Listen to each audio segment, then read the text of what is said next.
Hey, welcome to another edition of Kyle Meredith with the interview series presented by WFPK at WFPK.org, Consequence of Sound, and the Consequence Podcast Network. Thank you so much for checking us out. As always, appreciate it. You know the drill. If you like what you see, what you hear, hit the subscribe button. We have 3 new interviews every single week, so it's a great way to keep up with all of your favorite artists. And speaking of favorite artists, I am so honored today to be talking with Jon King, Gang of Four. There's a brand new box set on the way called 77 to 81. Jon, how are you? I'm great. I'm good. I received the box set yesterday afternoon, so I'm very pleased. Yeah. So for us fans, it's kind of like, you know, opening up the toy box or whatever. You've been a part of the process, but is there kind of a sense to that in any way?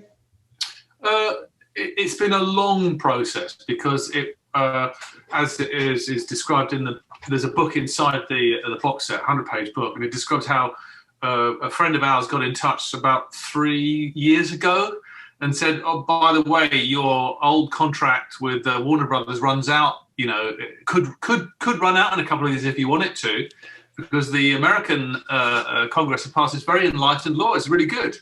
It's the only country in the world where artists can get back their catalog after 40 years if they choose." And it's a little known or little used law. And so we were able to take advantage of that. And there was a sunset window of 2 years in which time record companies are allowed to kind of come back and say, we'll give you better terms. Because in the olden days, when we signed contracts, they were for physical product. And of course, physical product did have breakages and distribution and manufacturing costs. And the royalties were typically like 10, 15%. But of course, for digital commodities, I mean, that is just the most outrageous daylight robbery. And anyway, we went through that. And I started work on this thing as my sort of pet project about a year ago on the actual box set itself. To do something that was really special. We wanted to honor our legacy and honor our fans. You know, we've done something that is as affordable as it could possibly be and as special as it could possibly be. So it's full of, I've got one right here. I can show you it in a second if you like. Yeah, pull it up. We'll look at that. And obviously everybody will be able to check it out online at the sites too. And so, you know, the band has you all have signed on with Beggars for this, which just seems perfect. I thought it was really funny, and I'll say specifically Matador Records in the Beggars group, who Matador posted, I think it's probably on their socials, all of them, I saw it on Twitter. It started out with just your rejection letters in the early days to all of the other labels who said, we don't want you. Thanks. Yeah. They all seem very nice about it. That's what I thought was interesting. Everybody was like, oh, keep doing what you're doing, but we don't want anything to do with it. Yeah, well, actually, some of them were pretty rude. I mean, it's a shame, actually, the people that were more abusive didn't write it in a letter, you know. So the one, my favourite one is the one from Stiff Records back in the day, which has got a stamp on it that says, in the dumper. And so that was good. Everyone said no to us. They thought we were too left field, really, until they started saying yes. Yeah, which is interesting because it does seem like at that time people were starting to take more chances. Like, of course, we have the luxury of hindsight now, but like, it is one of those things like, how couldn't you see this? How couldn't you hear it? Because I guess it's because you were doing something new. Do you feel like you were doing something new? Because now it looks like you were absolutely doing something new. I don't know. I mean, I think when you start off making music or making art, you try and do something that is absent. You know, there's things out there that you really love and you really value, you know, and you want to do something that has your own flavor to it. So I guess you obviously you always want to do something that's fresh, but I don't know about being sure that what you were doing was absolutely new. I knew there was nothing like it, but I'm not sure if I'm answering that very well. No, it is. You're getting there, or at least you did answer it. Yeah. The thing I saw about the time, you know, as we look at this box set, 7781, it's not like punk was old at this point. It's not like it was even really passé by this point or whatever. But it sounded like you all were already trying to make something new out of something new, you know? And I think that's what the most interesting thing about it is that, you know, this wasn't 5 years later. It was like, okay, we can't be doing what the Pistols did. You know, we can't even be doing what Black Flag is about to do, whatever it is, you know, it's almost like it happened and you all immediately went, okay, throw it out. We're going to do something different.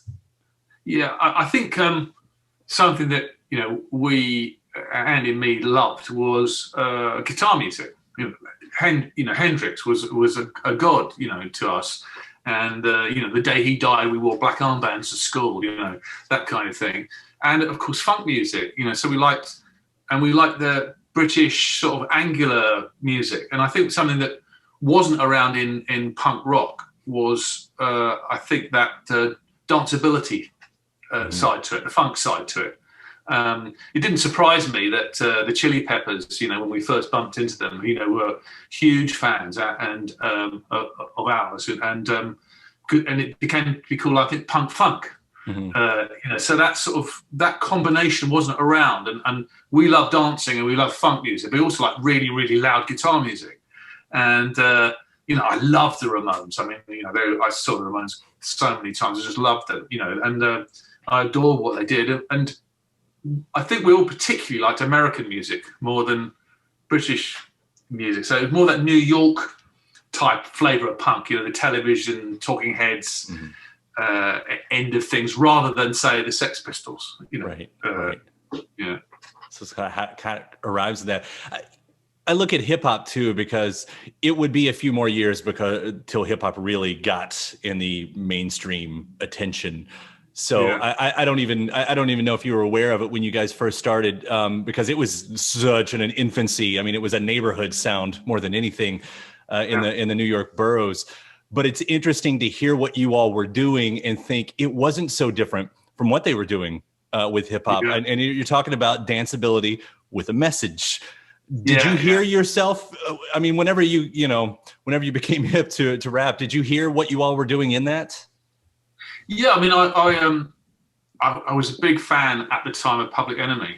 In fact, we toured around America with Public Enemy, which was quite funny, and it seemed like quite a good pairing. It was actually us, Public Enemy, and Sisters of Mercy went around America together until there were all sorts of issues.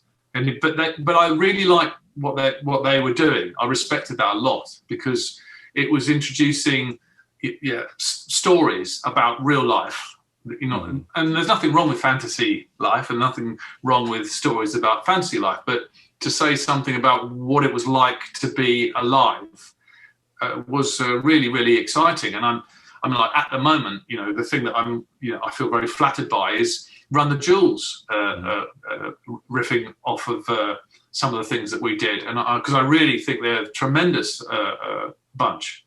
And so I've always been a big fan of hip hop. Yeah, and talk about Run the Jewels. I mean, I'm looking at, what was it, Ether, right? They took Ether and did it on the new 4 album. Yeah. Like, okay, Ether is a classic. Yeah. Written about many times. Hard to take something like that and make it something interesting, but holy cow. I mean, Run the Jewels, they do it every single time. Oh. Yeah. Like, what? So how did that come? It was L, right? LP. He was just a big fan, right? Yeah, really big fan. And Dave used to work at Apple Music. Dave Allen, our bass player, after the band, and I think he bumped into one or other than somewhere or other. You know, like when Frank Ocean did sampled some of our stuff a few years back. So Dave, I think it was through Dave, and we were all really pleased when they said, "Do you mind if we use some of your tracks for these ideas that we've got?" And we said, "Yeah, sure." You know, that's really how it came about. I think it was a meeting of minds, and then they had already worked on some stuff, and they immediately revealed what they were working on, and one of which was the Ether song, and I thought, that's very cool. You know, I liked it. Yeah. It's amazing what they do with that stuff, and it just goes to show. I mean, it goes to show what we're talking about here, how your music and especially your message, how it keeps speaking to new generations and to new eras, which is one point I'm sure flattering and frustrating at the same time. I know that's sort of the double-sided coin here. I mean, here we are in an anxious time once again. And it's interesting that, when we're in these moments, it seems like what a lot of us do. It's not like we try to go listen to happy music to get away from the anxious feelings. We lean into it. We look for the music that mirrors us. When you look back at, what you were doing when you first wrote these songs, I mean, that seems to me what, was kind of happening there too. Was that the case? Yes. I mean, I actually, in the book that is in the box set, there's an introductory little essay which I wrote about how terrible it was to live in Britain in the late 70s and early 80s. I mean, it was really a disaster. A mass unemployment, terrible poverty. The government was looking like there was going to be a coup d'etat. There was, but then afterwards it was declared by members of the security forces that that's what they're planning. There were assassinations, there were bombings. There was a kind of parallel existence. It was pretty bad. And it struck me as, it was quite surprising to me at the time that people weren't writing so much about that. But like you said, when people heard, say, the Specials, Ghost Town, you go, that's what life is like. Somehow or other, all the factories are closing down, opportunities are sort of going. But what is it that we can do to feel proud and strong and make things better? And I think that's obviously these are tense times, and obviously people are very worried about that. I mean, one of the songs on that was my favourite live song, called "He'd Send in the Army," is all about someone with extremely hard right ideas about how the family should be and about how society should be and all that kind of stuff. And the automatic knee-jerk reaction is to try to use force. It's these are recurrent ideas, I guess. Yeah, and that's again like the line that Jared Kushner recently said about Black people of they need to want it to be successful. They're not successful because they don't want it. I mean, what a gross line that is. But I immediately thought of the song Paralyzed. Oh, yes. Because there is a line, I think I've got it written here. I'm probably getting it a little bit off, but wealth is for the ones who want it, paradise if you can earn it.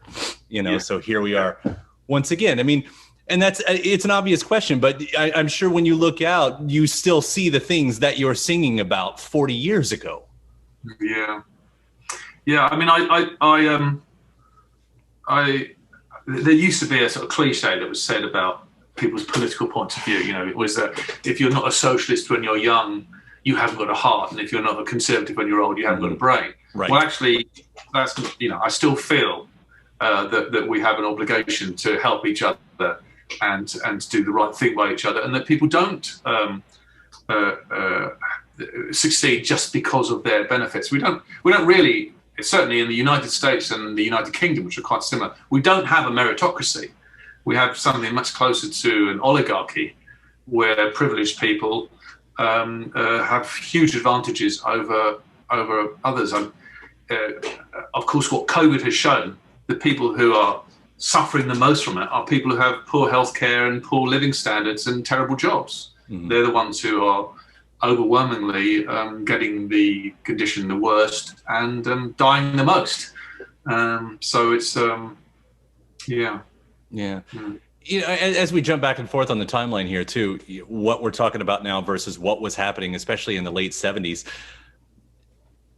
So Entertainment comes out, you do get signed, the record does come out, you start getting it out there, people start finding it, and then a couple years later, Solid Gold. I've always felt like Solid Gold feels like a darker album, which is kind of funny to say considering what you're already talking about on Entertainment. Do you feel like that's was that how you perceived it as well? Does it get darker, and why is that? I think I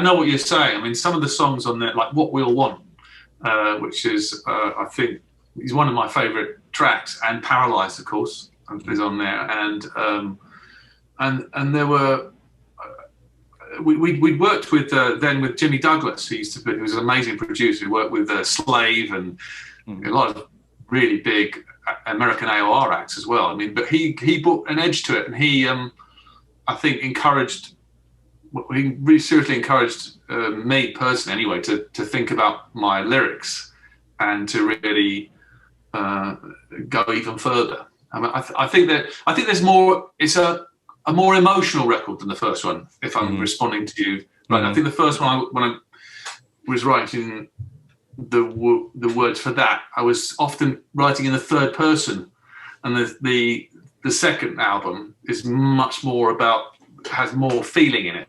You know, more that feeling of looking at yourself and feeling things aren't right. Whereas the first one tend to be more like narratives, like miniature little plays. I think. Right. Yeah. I'd read at some point that you guys even, you know, I think the word at one point was battling the Nazis, even at the live show. I mean, skinheads and fascists. Was that true? Like they were showing up at your shows? I mean, once again, because I'm saying this because here we are again, you know, as they're marching through Charlottesville. Yeah, that's true. It was quite difficult at that time.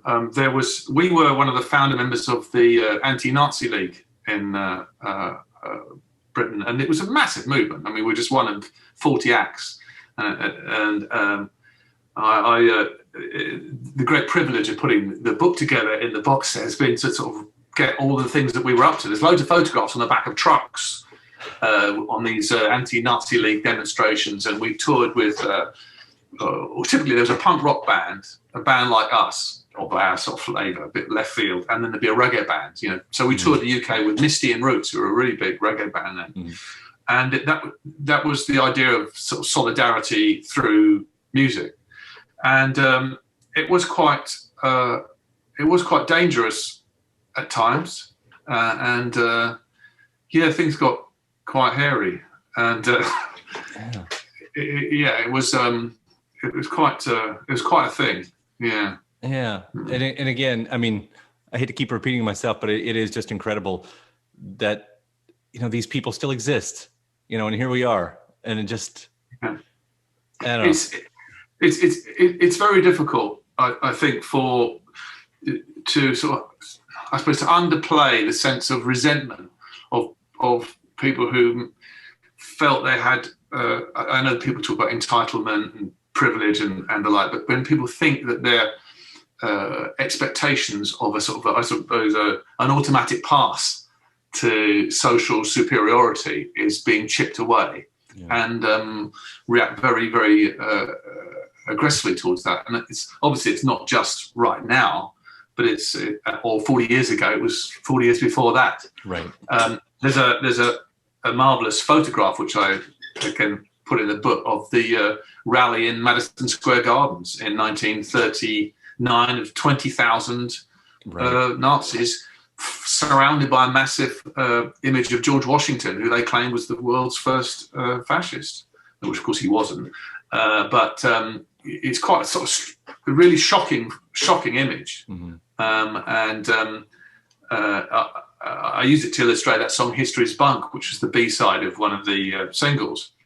But that meeting was disrupted by a great American journalist who kept shouting "bunk" to disturb their horrible speeches.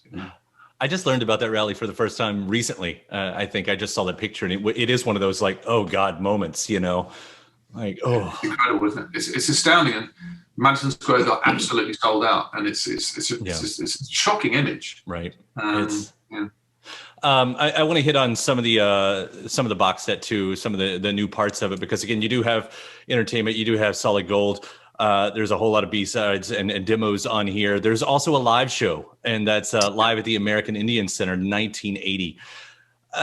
Well, first off, was there any reason why you singled this one out? And second, what do you remember about it? Well, it's one of those really happy accidents, really, in that when we were doing our first tour of the United States, we were touring either playing on our own or with the Buzzcocks. We were great friends with the Buzzcocks. You know, they lived in Manchester and we were in Leeds, so it was only like 30 miles apart. And they were very generous to us. So when we weren't gigging with them, we would be playing our own shows, and we had a huge show that was lined up at the Geary Temple in San Francisco. It was on the same street where the Fillmore West is, with the Buzzcocks, which actually came to be a great breakthrough for us in the US. But the night before, we played the American Indian Center, and it was one of those things that we were so pleased to be involved in. I mean, Andy was obsessed with the American Plains Indians as a teenager, and loved everything about the great Lakota chief Sitting Bull, and he made a poster of him. He was a great hero of Andy's and ours, and we totally felt sympathy and solidarity with all that the Native American movement. And so when we played there, it was a fantastic show. I mean, it was just one of the, sometimes you do a show and you think, God, well, how is it that we're lucky enough to be playing this kind of stuff in such a great audience, in such a great place? And it was a brilliant show. It wasn't, and it was broadcast live on a radio station.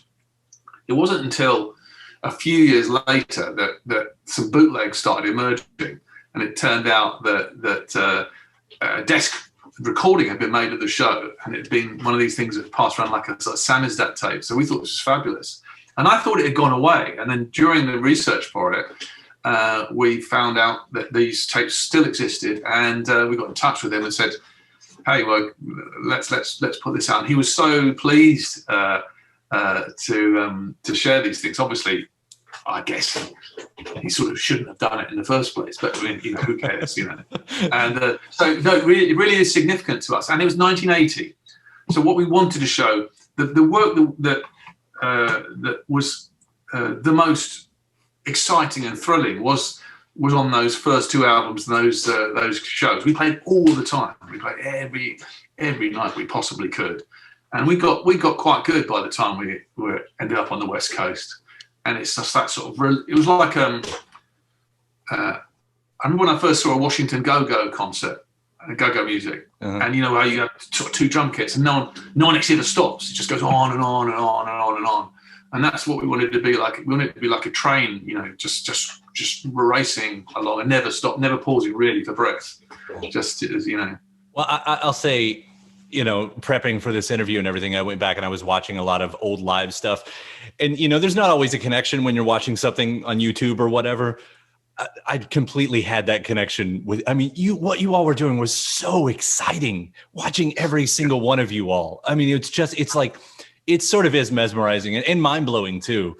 You know, yeah. I wasn't there, you know, I was born in 81 as this box set wraps up and everything. That was my year. So I didn't get, you know, the privilege of being there, but I can only imagine because of how exciting it still is even to watch on TV. You know, it's yeah.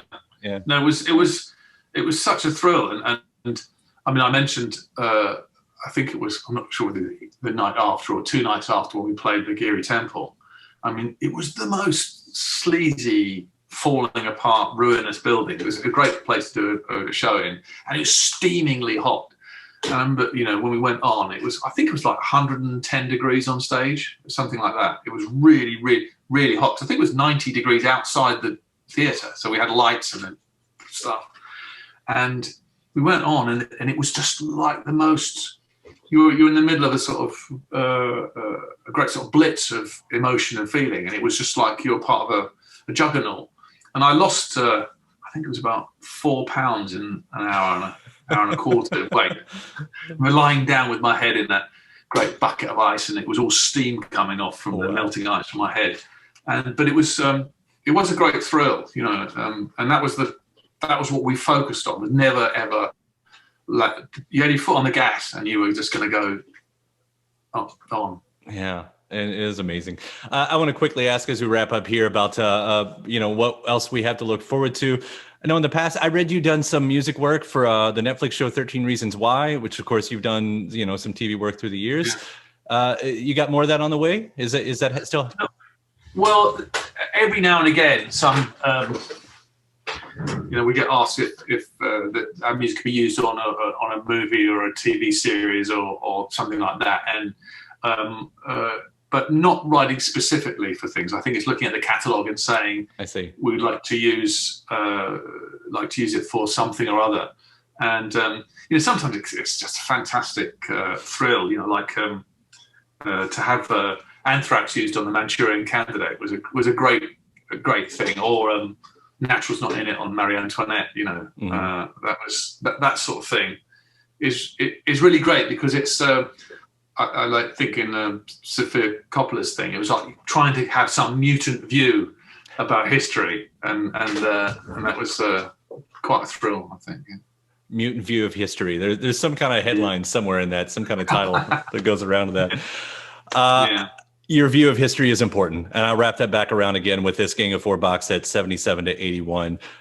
It's legendary what you all done. I don't have to say anything that hasn't been said a million times before. It's important work. Jon, thank you so much for the music that you've given to the world, and thanks so much for talking about it today too. This has been a lot of fun. Thank you very much. It's been a pleasure.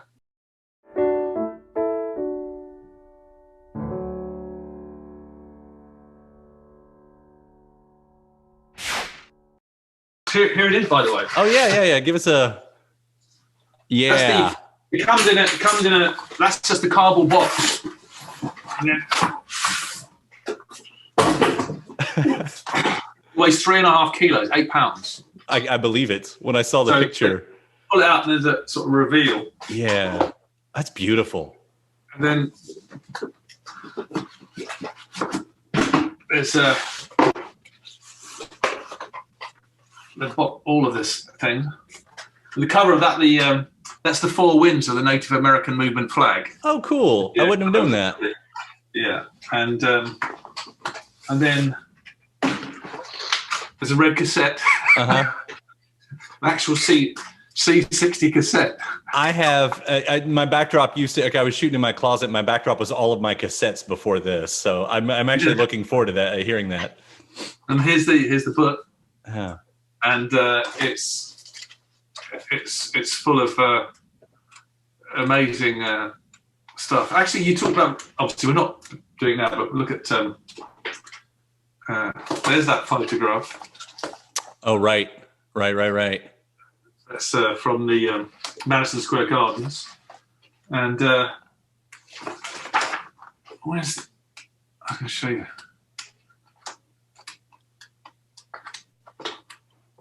I'm going to show Rock Against Racism. Oh, here it is. Yeah. So that's these are all the bands that were Rock Against Racism. And on the back of a truck. That's a beautiful box set. I will be adding that to this collection behind me. I already know that. So yeah. Cool.